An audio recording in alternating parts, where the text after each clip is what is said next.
तो दोस्तों सारा चलो एक और न्यू रनिंग आइडिया मॉडल की वीडियो के अंदर में। और आज की इस वीडियो में हम लोग को बताने जा रहे हैं कि किस तरीके से लौंडा हमारा एंटर करेगा सुजाकू टॉम के अंदर में। आप सभी लोगों को पता होगा कि मैंने अपनी लास्ट वीडियो में और लेटेस्ट एपिसोड में यही सीन हम लोग को दिखाया गया कि Suzaku the so called Suzaku यानी कि हम लोग की ज़ूकुए जी ने एक ही रत्ती में एक ही मुट्ठी में पूरे प्लेनेट की फाड़ के रख दी। लिटरली पूरे प्लेनेट की जितने भी लोग फर्स्ट सुजाकू के आने के बाद यहाँ पर पैदा हुए थे उन सभी की जान हलक में आ गई है, क्योंकि जैसे ही वो कल्टीवेशन प्लैनेट क्रिस्टल का हार्ट पूरी तरीके से डिस्पर्स हो जाएगा तो सभी लॉन्डे जितने भी उस प्लैनेट के ऊपर में मौजूद है जो बाद में पैदा हुए थे वो पूरी तरीके से खत्म हो जाएगा। और उनमें हम लोगों का वांगलिन भी है। और जहाँ तक बात रही सीतुनंग की, तो मुझे नहीं लगता कि सीतुनंग उसमें इंक्लूडेड होगा, क्योंकि वो फर्स्ट सुजाकू के साथ यहाँ पर आया था, यहाँ पर आके पैदा नहीं हुआ था।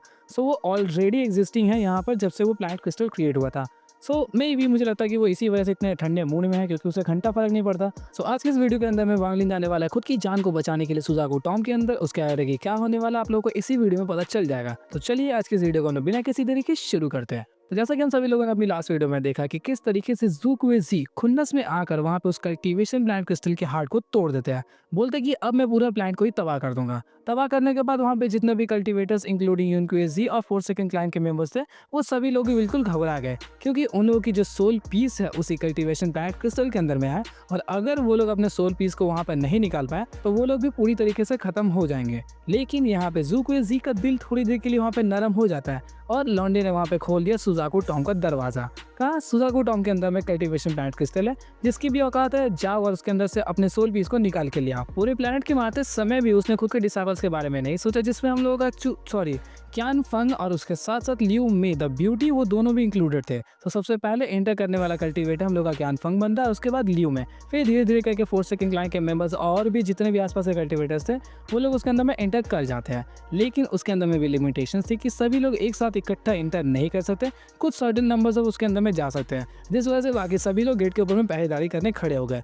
जब वो लोग वहाँ पे पहरेदारी कर रहे थे तब तक हम लोग का सीतुनंदा वांगलिन कहीं और है, इस बारे में डिस्क्राइब भी नहीं मिला। वहाँ पर सभी लोग खड़े थे कि जैसे ही कोई भी कल्टीवेटर अंदर मरता है तो उसी दौरान वहाँ पर वो ग्रीन लाइट जलेगी तो फिर कुछ कल्टीवेटर्स एंटर कर पाएंगे। तो कुछ पावरफुल कल्टीवेटर्स पहले से ही सामने में जाके खड़े थे, जिनमें इंक्लूडेड थे सोल ट्रांसफॉर्मेशन के कल्टीवेटर्स, जिनमें एक शायद से लेट सोल ट्रांसफॉर्मेशन पे था और बाकी के मिड और अर्ली सोल ट्रांसफॉर्मेशन लेवल पे। तो अभी तक हम लोग का लौंडा यहाँ पर नहीं आया। तकरीबन 3 से 4 दिन बीत चुके थे। वहाँ पे जो भी बड़े बड़े मुस्टंडे थे जैसे ज़ूकुए जी और 4 सेकंड क्लाइन मेंबर्स के यूनक्यूए जी वगैरह ये लोग वहाँ से जा चुके थे। इसी दौरान वहाँ पे लास्ट में एंट्री होती है द हीरो यानी कि हम लोग के वांगलिन की। वांगलिन वहाँ पे जैसे एंटर करता है तो वहाँ पे आसपास के जितने भी कल्टीवेटर्स थे आपस में खुसफुसा रहे थे, वो लोग बिल्कुल ठंडे पड़ जाते हैं। वो लोग वांगलिन को देख कर आपस में फिर से कुछ बात करने लगते हैं, लेकिन इस दौरान उनकी आवाज़ जो थी वो नीचे थी। शायद से वो लोग जानते हैं कि वांगलिन कौन है, द सो कॉल्ड संग न्यू। लेकिन इसी दौरान यहाँ पे कुछ ऐसे भी कल्टीवेटर्स थे जो लोग वांगलिन को नहीं पहचान पाते। एक ग्रुप ऑफ पीपल था जहाँ पे तकरीबन 5 कल्टीवेटर्स थे, जिनमें 2 नौजवान छोकरे थे और 2 नौजवान छोकरियाँ थी। इनकी कल्टीवेशन ज्यादा नहीं थी, सिर्फ और सिर्फ सोल फॉर्मेशन पर ही थी। वहाँ पर एक लड़का काफी ज्यादा एरोगेंट होकर वहाँ पे वांगलिन से कहता भी है कि तुम आगे नहीं जा सकते, मेरे मास्टर पहले यहाँ पर आया, पहले वहीं जाएंगे। लेकिन वहाँ पे वो जो मास्टर थे वो अच्छी तरीके से भांप सकते थे कि वांगलिन की पावर्स कितनी ज्यादा है, जिस वजह से उसने अपने डिसाइपल को वहाँ पे ठंडा कर दिया। बोला चुपचाप बैठा रहे वरना तेरे साथ ये साला मुझे भी लपेटे में ले लेगा। और ऐसा कहकर उसने वांगलिन से वहाँ पर सॉरी बोला और बोले तुम आगे चले जाओ। जहाँ पर वांगलिन और भी ज्यादा आगे जाने लगता है तब वहाँ पे वो जो 16 सोल ट्रांसफॉर्मेशन कल्टीवेटर्स थे वो लोग भी शांत हो गए, साइड हो गए, लिटरली साइड हट के बोलते हैं भाई तू जा, तू पहले जा। और वो जैसे ही आगे पहुँचता है तो वहाँ पे सिर्फ एक लौता सा कल्टीवेटर था जो कि उससे नहीं डरा था। उसकी कल्टीवेशन लेट सोल ट्रांसफॉर्मेशन पे थी और ये अकेला नहीं था, इसके साथ में एक बंदर भी था और उसके अंदर में कुछ शायद से भी लेडीज हो गई, जिस वजह से उसने देखा था।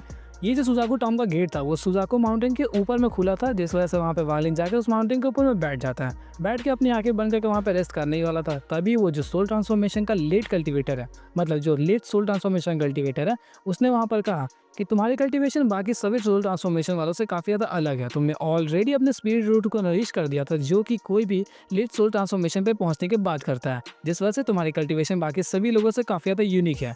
वांगलिन इस चीज़ को सुनकर वहाँ पे ज़्यादा कुछ नहीं बोलता, सिर्फ सर हिला देता। जिसके बाद वहाँ पे वो और भी कुछ बातचीत करने का ट्राई तो करता है, लेकिन यहाँ पर वांगलिन कुछ भी खास रिप्लाई नहीं करता। उल्टा उसने ऐसा कह दिया कि मैं थोड़ी देर आराम करना चाहता हूँ तो प्लीज़ क्या आप शांत रह सकते हैं।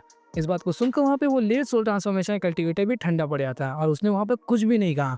जैसे इन लोगों की बातचीत वहाँ पे खत्म होती है तो वो मंकी के अंदर कुछ एबिलिटी थी जिस वजह से उसकी आंखें वहाँ पे ग्लो करना शुरू हो गई और जैसे ही उसकी आंखें वहाँ पे ग्लो करती है उसी दौरान वो जो दरवाज़ा था उसके अंदर से ग्रीन लाइट जलना शुरू हो जाती है। मतलब कुछ कल्टीवेटर्स अंदर में मर चुके थे। इस चीज़ को देखकर वहाँ पे सबसे पहले वही कल्टीवेटर एंटर करता है, वही लेट सोल ट्रांसफॉर्मेशन वाला। इसके बारे में आपको आगे चल के पता चलेगा काफ़ी लेट से। तो फिलहाल वो उसके अंदर में एंटर कर जाता है। एंटर करने के बाद ही वहाँ पे वांगलिन भी उसके अंदर एंटर कर गया और इस दौरान शायद से मल्टीपल्स ऑफ कल्टीवेटर्स हुए थे जिस वजह से एक ही झटके में कुछ और भी कल्टीवेटर्स उसके अंदर एंटर कर गए। लेकिन थोड़ी देर बाद फिर से उसके अंदर में ग्रीन लाइट चलती है और एक कल्टीवेटर को बाहर फेंक दिया था। मतलब गिनती की 4 से 5 थे, 6 लोग ढुक गए होंगे तो एक को निकाल दिया। इस तरीके का सीन था। वांगलिन जैसे सुजाकू टॉम के अंदर एंटर करता तो उसने जैसा एक्सपेक्ट किया था वो बिल्कुल भी वैसा नहीं था। उसके अंदर एंटर करने से पहले सितुनान ने उसके बारे में कई सारी चीज़ें बताई थी और यहीं पर कल्टीवेशन प्लांट क्रिस्टल को रखा था फर्स्ट सुजाकू ने, जिसके बाद वो अभी भी यहीं पर है। और इसके अंदर में काफ़ी ज़्यादा चेंजेस है जिस वजह से अभी यहाँ पर पहाड़, माउंटेन्स, रिवर्स, वैलीज ये सब चीज़ें नज़र आती है। मतलब एक तरीके से दूसरी दुनिया भी हम लोग इसे मान सकते हैं। और एक चीज़ हम लोग को बाद में मेंशन मिलता है कि यहाँ की जो स्पिरिचुअल एनर्जीज थी वो बाहर की दुनिया के मुकाबले यहाँ पर काफ़ी गुना घना है। मतलब 2 से 3 टाइम्स हम लोग मान सकते हैं। ये बाद में बताया जाता है, मैंने आपको पहले ही बता दिया। तो वांगलिन जैसे वहाँ पे एंटर करता है तो वो एक अजीब सी जगह पर पहुँचा था।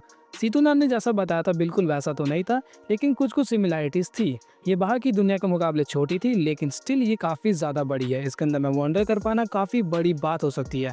वांगलिन जैसे एंटर करता है उसे कोई भी कल्टीवेटर्स नज़र नहीं आते। शायद से सभी लोग इधर उधर भड़का में फंसे हुए होंगे।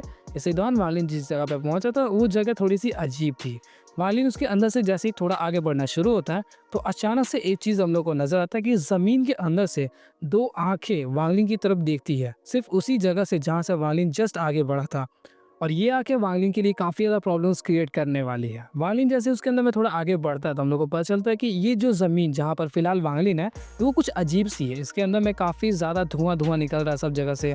मानो एक बंजर ज़मीन जहाँ पर पहले आग लगी थी, आग लगने के बाद उस जगह की कलर चेंजेस हो गई हो। मतलब वो थोड़ा सा ऐश ब्राउन या फिर इस तरीके का कलर बन चुका है और वो पूरी तरीके से लिवली नहीं है, वहाँ पे ज़िंदगी बिल्कुल भी नहीं है। इसी दौरान वहाँ पे वांगलिन जैसे आगे की तरफ बढ़ता है तो सडनली उसके सामने में एक क्रैक के अंदर से काफ़ी सारे वहाँ पे ब्लैक फॉग निकलना शुरू हो जाते हैं। उस ब्लैक फॉग के साथ साथ उसके अंदर से कई सारे पर्पल कलर के फ्लेम्स के वहाँ पे चेन्स भी निकलते हैं जो कि सीधा वांगलिन की तरफ में अटैक कर देते हैं। वांगलिन ने उन सभी चीज़ों को जैसे तैसे करके डॉज करा, लेकिन थोड़ी देर जैसे ही वहाँ पे ब्लोज एक्सचेंज होते हैं तो उसके अंदर से और भी पर्पल फ्लेम्स बाहर आना शुरू हो गए और ये सभी के सभी पर्पल फ्लेम्स वहाँ पे इकट्ठा होकर एक शेप ले लेते हैं। और ये जो शेप था वो एक्चुअली में कुछ और नहीं बल्कि एक छोटे से लड़के का था। ये लड़के की उम्र ज़्यादा नहीं बताई जाती, सिर्फ 8 से 9 साल बताई गई।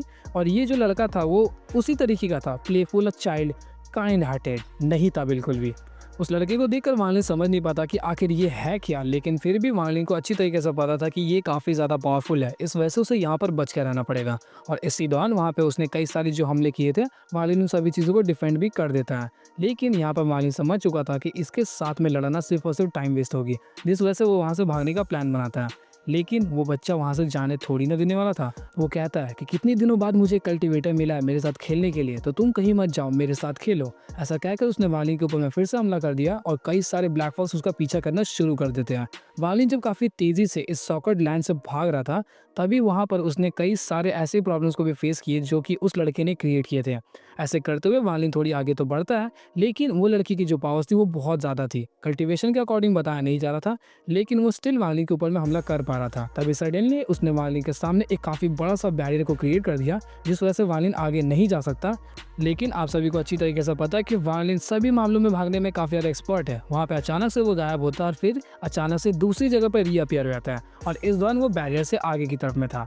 अपीयर होने के बाद ही वहाँ पर वो लड़का अभी भी चिल्लाता है, कहीं मत जाओ, मेरे साथ खेलो। और इस दौरान वो हंस रहा था। किस्मत अच्छी थी वांगलिन की कि वो बिल्कुल भी गुस्सा नहीं हो रहा था, क्योंकि अभी तक मैंने जितनी भी सीरीज किसी भी जगह पर देखी है जहाँ पर कोई भी छोटा बच्चा पहले खेलने के बाद पर मार रहा होता है और सडनली जब गुस्सा होता है ना तो वो कुछ ज़्यादा ही जोर से मारता है, मतलब वर्जिनिटी तोड़ दे ऐसा टाइप का। जिस वजह से यहाँ पे वो अभी भी हंसता हुआ फिर से हमला करता है और इस दौरान वांगलिन ने उस चीज़ को अपने सेलेस्टियल स्वॉर्ड से डॉज भी किया। इस बीच वांगलिन ने एक सेलेस्टियल स्वॉर्ड से हमला किया था उस लैंड के ऊपर में, लेकिन वो जो लैंड थी उसके ऊपर में कोई भी इफेक्ट नहीं होती, जिस वजह से यहाँ पर वांगलिन ने फिर से सेलेस्टियल स्वॉर्ड से हमला किया। लेकिन इस दौरान उसने सेलेस्टियल स्पिरिचुअल एनर्जीज का भी यूज़ किया था, पिछली बार उसने नहीं किया था।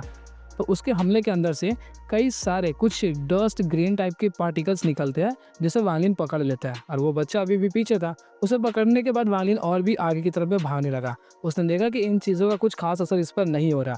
जैसे ही वो आगे की तरफ में जाता है, तो वो बच्चा इस दौरान तक ज़मीन के अंदर वापस जा चुका था और उसने खुद के बॉर्डर्स को फिर से बढ़ाना शुरू कर दिया। एक अजीब टाइप का लाइन वायलिन का पीछा काफ़ी तेज़ी से किए जा रहे थे और वायलिन आगे की तरफ बढ़ता जा रहा था। वायलिन के हाथे में वो जो ग्रीन के पीसेस थे, वायलिन ने कुछ स्पिरिचुअल एनर्जीज को उसके अंदर में ट्रांसफ़र करके उसे चेक करने का ट्राई किया कि वो क्या है। तभी उसके अंदर में एक शीशा टूटने का आवाज़ आता है और वायलिन महसूस कर पाता है कि वो जो ग्रेन्स है वो कुछ और नहीं बल्कि सोल्स है। और ये सोल कोई नॉर्मल कल्टीवेटर्स के नहीं थे, बल्कि उससे भी नॉर्मल आदमी के थे। कोई भी कल्टीवेटर्स का सोल नहीं था, ये सिर्फ और सिर्फ मॉडल्स के सोल थे। ये सभी के सभी सोल्स मिलकर इकट्ठा होकर वो लड़का और ये पूरा का पूरा लैंड बनता है। वायलिन के ऊपर उस लाइन ने फिर से हमला करने का ट्राई किया, लेकिन वायलिन उस चीज़ को जैसे तैसे डॉज कर देता है और इस दौरान तक वो समझ चुका था कि ये सोल्स है, जिस वजह से इसके ऊपर में सेलेस्टियल स्पिरिचुअल एनर्जीज का इस्तेमाल करना पड़ेगा। और उसने कई सारे हमले किए, जिसके बाद वो जो सोल्स था वहाँ पे वीक होता गया और वो जो बच्चा था वो फिर से उसके ऊपर में हमला नहीं करता। थोड़ी देर बाद फाइनली जैसे तैसे करके यहाँ पे ये काफ़ी पैनिक भरा मोमेंट था। इस बारे में हम लोग ज़्यादा नहीं बता सकते, क्योंकि मोस्ट ऑफ द टाइम जो अटैक्स थे वो ज़मीन से निकल रहे थे, हवा से आ रहे थे और लाइटनिंग वगैरह थी। ज़्यादा देर का मोमेंट नहीं होगा एपिसोड के अंदर, कन्फर्म्ड है ये चीज़, जिस वजह से मैंने तुमको बस बता दिया कि यहाँ पे किस तरीके का सीन चला। वायलिन जैसे तैसे करके फाइनली उस बॉर्डर लाइन से बाहर आता है। एलिसन बॉर्डर लाइन नहीं है, बल्कि उस बॉर्डर लाइन से बाहर आता है जहाँ तक बच्चा पहुँच सकता था।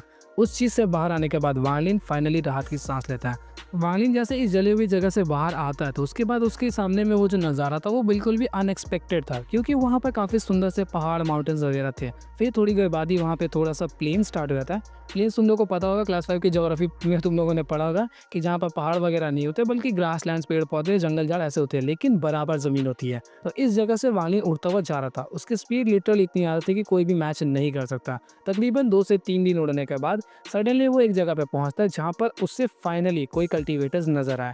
जैसे ही वायलिन ने उस कल्टीवेटर्स को देखा, तो अचानक से अपनी कल्टीवेशन को डाउन कर दिया। और ये कोई नई बात नहीं है, वायलिन अपनी कल्टीवेशन डाउन करते ही रहता है। उसने डाउन करके सोल फॉर्मेशन पर पहुंचा दिया, अर्ली सोल फॉर्मेशन पर। वो दोनों कल्टीवेटर्स जैसे ही वायलिन को देखते हैं, तो वो लोग अपने स्पिरिचुअल डिवाइन को फैलाते हैं वहाँ पर, और फैलाने के बाद दिखाते हैं कि हाँ, वायलिन की जो कल्टीवेशन है वो उतनी ज़्यादा नहीं है, और वो लोग फिर वायलिन की तरफ में बढ़ते हैं। यहाँ पर ये जो दोनों कल्टीवेटर्स थे, उनमें से एक जो था वो एक लड़का था और जो दूसरी थी वो एक लड़की थी।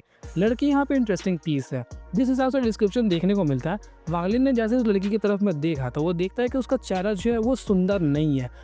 ये चीज़ बहुत रेयर केसेस में होता है। तुम लोगों को पता है कि दोनों के अंदर में मोस्ट ऑफ द ब्यूटी जो भी थोड़ी सी लाइमलाइट में आती है वो सुंदर होती है, लेकिन ये बिल्कुल भी सुंदर नहीं थी। वायलिन लिटरली इस चीज़ पे कमेंट मारता नहीं है मुँह से, लेकिन मन में सोचता है उसका चेहरा बिल्कुल भी अच्छा नहीं था। बट हाँ, यहाँ पर एक एक्सेप्शन है। उसकी जो फिगर थी, कहर एकदम, मतलब मैं नहीं बोल रहा हूँ, ये वायलिन नहीं सोचा। उसकी फिगर इतनी ज़्यादा कहर थी कि अगर उसका चेहरा थोड़ा भी अच्छा होता तो वो एक टॉप नॉच ब्यूटी बन जाती कंपेयर टू लीमे के आसपास, मान लो तुम लोग। क्योंकि उसके जो कर्व्स थे, अलॉरिंग बैक था, यस बैक भी मेंशन था, इस तरीके की चीज़ बताए गए, तो होगा कुछ इस तरीके का सीन। सो ये दोनों कौन कल्टीवेटर्स है, इस बारे में हम लोग नेक्स्ट वीडियो में बात करेंगे। सो आई होप कि आप लोगों को वीडियो अच्छी लगी होगी। अगर अच्छी लगी है तो इसके लिए एक लाइक तो बनता ही है, और नेक्स्ट पार्ट को जल्द से जल्द अपलोड कर देंगे हम लोग, तो लाइक मारो ताकि मज़ा आए हम लोग को। तो मिलते हैं आपसे एक और इंटरेस्टिंग वीडियो के साथ, तब तक के लिए गुड बाय।